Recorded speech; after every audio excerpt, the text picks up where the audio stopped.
Ce qu'elle dit avoir vécu est un véritable calvaire. Laetitia a partagé la vie de Guillaume B. pendant 7 ans dans les Alpes de Haute-Provence. Aujourd'hui, âgée de 42 ans, elle raconte avoir été torturée, menacée et prostituée par son ex-compagnon. Guillaume B., 51 ans, évoque pour sa part des jeux sexuels et une relation sadomasochiste consentie avec son ex-conjointe. Mais il est désormais renvoyé devant les assises de Digne-les-Bains où il doit comparaître pour proxénétisme aggravé, viol aggravé et actes de torture et de barbarie à partir de lundi 18 mai. Aujourd'hui handicapée après des années de violence, alors qu'un huis clos lui aurait sans doute été accordé au vu de la nature des faits, Laetitia a décidé d'ouvrir les portes du tribunal en grand et de témoigner à visage découvert. Quels vont être les enjeux de cette audience ? Pourquoi certaines victimes de violences sexuelles décident-elles aujourd'hui de refuser le huis clos à leurs agresseurs ? Je suis Pauline Revenat, vous écoutez un nouvel épisode d'Affaires suivantes, le podcast inédit. Elisa Fernandez, bonjour. Bonjour. Vous êtes journaliste police-justice à bfmtv.com. Maître Philippe-Henri Honegger, bonjour. Bonjour. Vous êtes l'avocat de Laetitia. Merci d'être avec nous. Dans un instant, nous allons revenir avec vous sur les enjeux de ce procès et le choix de votre cliente. Mais tout d'abord, Elisa, on va revenir sur la manière dont les autorités ont appris ce dont Laetitia a été victime. Et tout part du témoignage de l'une de ses proches. Au mois de mai 2022, cette femme appelle un commissariat situé non loin de chez elle. Elle explique que son amie qui vit à Manosque, dans les Alpes de Haute-Provence, est victime de violences conjugales, physiques et psychologiques. Toujours d'après elle, Laetitia aurait même été contrainte par son compagnon de se prostituer. Et elle précise que si elle prend la décision de prévenir les autorités, c'est parce que son amie vient de lui raconter avoir été étranglée pendant la nuit par son conjoint, mais qu'elle refuse d'aller porter plainte. Le commissariat qu'elle a contacté va prendre attache avec celui de Manosque, va transmettre ce signalement. Les policiers appellent Laetitia, qui confirme ce qu'a dit son amie, mais qui refuse pour le moment de porter plainte. Il faudra attendre 1 mois pour qu'elle le fasse. Elle se rend finalement au commissariat le 17 juin 2022. Et à cette occasion, Laetitia explique comment tout a commencé. Lorsqu'elle rencontre Guillaume B. en 2015, Laetitia, elle est préparatrice en pharmacie. Lui, il a une dizaine d'années de plus qu'elle. Il est directeur d'une agence bancaire. Leur relation va démarrer assez normalement. Et puis, petit à petit, s'installe un rapport de domination entre les deux qui, selon Laetitia, va finir par dépasser le cadre sexuel. Elle rapporte de très nombreux rapports non consentis, déjà, des gifles, des coups. Et puis, elle raconte aussi avoir été forcée de se prostituer avec des dizaines d'inconnus ou des amis lors de relations sexuelles tarifées, parfois très violentes, que Guillaume B. écoutait par téléphone. Alors au début, il ne récupérait que la moitié des gains et il donnait l'autre moitié à sa compagne. Et puis au fur et à mesure, il a fini par garder la totalité. La mère de famille explique aussi avoir subi des violences psychologiques. Elle précise que son ex-compagnon la rabaissait constamment, l'insultait, la dénigrait. Toujours selon son récit, elle vivait clairement sous sa coupe. Elle devait lui demander l'autorisation si elle voulait sortir ou faire des achats, par exemple. Pour faire en sorte qu'elle continue d'accepter toutes ces maltraitances, eh bien Guillaume B. lui faisait, selon elle, du chantage à la rupture. Et sous son emprise, Laetitia cédait à ce chantage. Alors de nombreux témoins de l'entourage du couple sont entendus et ils confirment pour la plupart les dires de Laetitia. Et les enfants respectifs de Laetitia et Guillaume B. sont en effet interrogés par les enquêteurs. S'ils ne peuvent pas forcément confirmer les infractions de nature sexuelle, ils affirment par contre qu'ils ont bien été témoins des violences physiques comme psychologiques dont la mère de famille a été victime. Ils évoquent aussi le caractère colérique de leur père, de leur beau-père. Certains d'entre eux, les plus jeunes notamment, disent en avoir peur. Une voisine du couple explique de son côté qu'il lui arrivait aussi d'entendre des cris, des pleurs, des coups dans les murs. Elle décrit notamment une scène que vont retenir les policiers. Un jour, elle est invitée à un apéritif chez le couple et elle entend Guillaume B. proposer à l'un de ses amis d'avoir une relation sexuelle avec Laetitia sans demander son accord à celle-ci. En parallèle, la victime a pu fournir aux enquêteurs de nombreuses photos, des vidéos, des enregistrements, des échanges de SMS avec Guillaume B. Autant d'éléments qui sont venus pendant les investigations appuyer sa version des faits. Alors Maître Honegger, je me tourne maintenant vers vous. Ces images, ces enregistrements que Laetitia a pu fournir aux enquêteurs, est-ce qu'ils ont été déterminants dans l'instruction ? Et est-ce qu'on sait si elle les avait rassemblés et conservés dans l'éventualité de porter plainte un jour ? En fait, on a la vie d'un couple, j'allais dire comme tous les couples, d'un point de vue informatique. C'est-à-dire qu'on a des échanges quotidiens de SMS sur les différentes plateformes, sur WhatsApp. On a parfois des photos qui sont prises, on a parfois des vidéos qui sont faites et qui viennent narrer le quotidien, parfois presque minute par minute, de ce que vivait ce couple. La particularité de ce couple, c'est que ce que vivait Laetitia, c'est ce que vous avez appelé un calvaire, un enfer, une horreur. Et donc, on a en grande partie le récit de cela. Parce que tout a été conservé le jour où elle a décidé de déposer plainte. Et donc, elle a pu verser aux policiers les éléments qu'elle avait en sa possession. Donc, c'est hyper précieux pour les enquêteurs.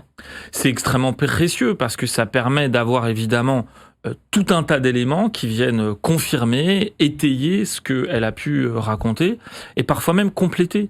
Parce que sur certains aspects, vous savez, quand on vit ce genre de choses, c'est tellement horrible que le cerveau, pour vous protéger, oublie certaines choses ou vous dissimule à vous-même certaines choses. Et donc c'est vrai qu'à la lecture notamment de ces éléments, il y a un ensemble de choses dont elle voulait peut-être pas se souvenir et qui sont ressorties. Et il y a aussi beaucoup de choses que vous n'avez pas racontées, et je vous en remercie, parce qu'il y a une certaine pudeur par rapport à ces faits, dont on ne parle pas et qui vont bien au-delà de ce qu'on peut imaginer en termes d'horreur. Alors comment est-ce qu'il s'y prenait, le mode d'emploi? On ne va pas le donner ici, mais pour prostituer votre cliente, quel a été le process et les choses qu'il a mises en place?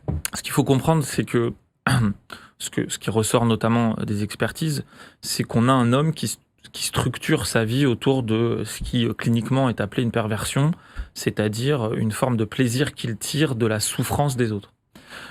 Et donc, il a mis en place avec Laetitia, dès le premier jour, dès le premier contact, un plan, une stratégie, un stratagème, dont le but était de l'enfermer dans une prison mentale, psychologique, à partir de laquelle il pouvait disposer d'elle-même comme il le voulait et de la manière dont il le voulait, et de son corps.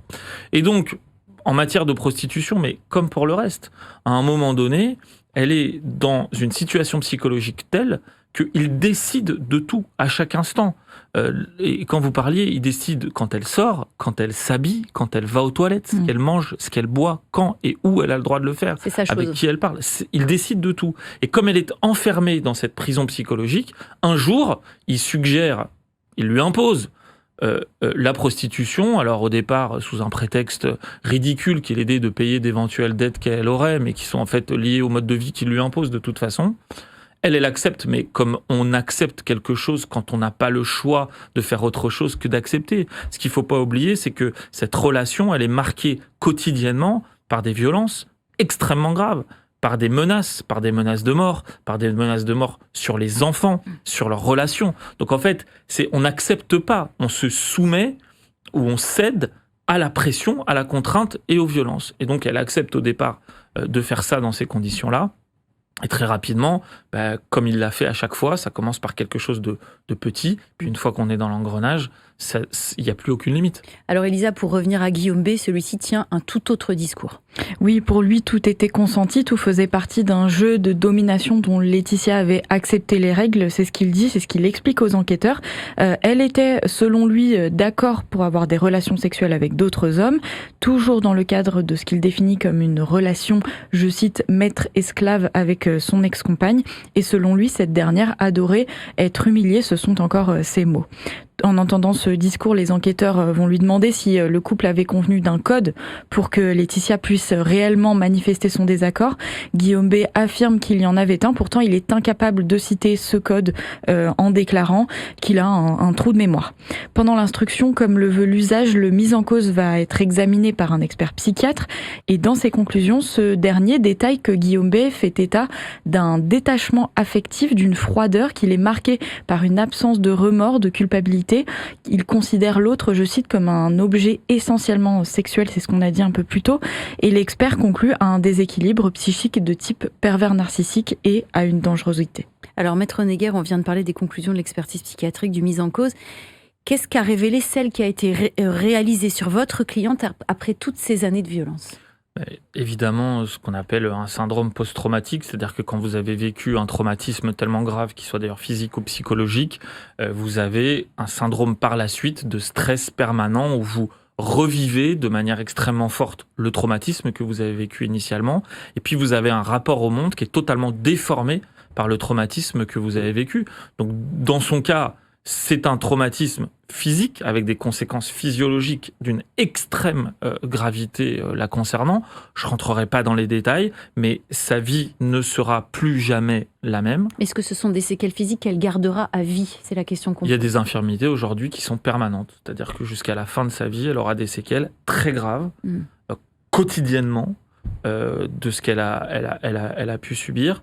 Et puis on a des séquelles psychologiques, et d'ailleurs parfois c'est lié, parce que quand on a été tellement frappé par un traumatisme psychologique que ça a des conséquences parfois aussi physiologiques, et pour elle, voilà, elle a été détruite pendant 8 ans par un homme dans son intimité, dans sa féminité, dans simplement le fait d'être un être humain, et donc c'est un travail de reconstruction permanent, de lutte, et de devoir vivre avec les répercussions de ce traumatisme. Et Elisa, récemment, Laetitia a témoigné auprès de nos confrères de TF1. Et dans ce témoignage, elle revient d'abord sur tout ce qu'elle a subi pendant ces 7 années de relation et qu'on vient d'évoquer. Elle raconte également ce qui est devenu sa vie aujourd'hui avec, vous l'avez dit, un état de santé détérioré.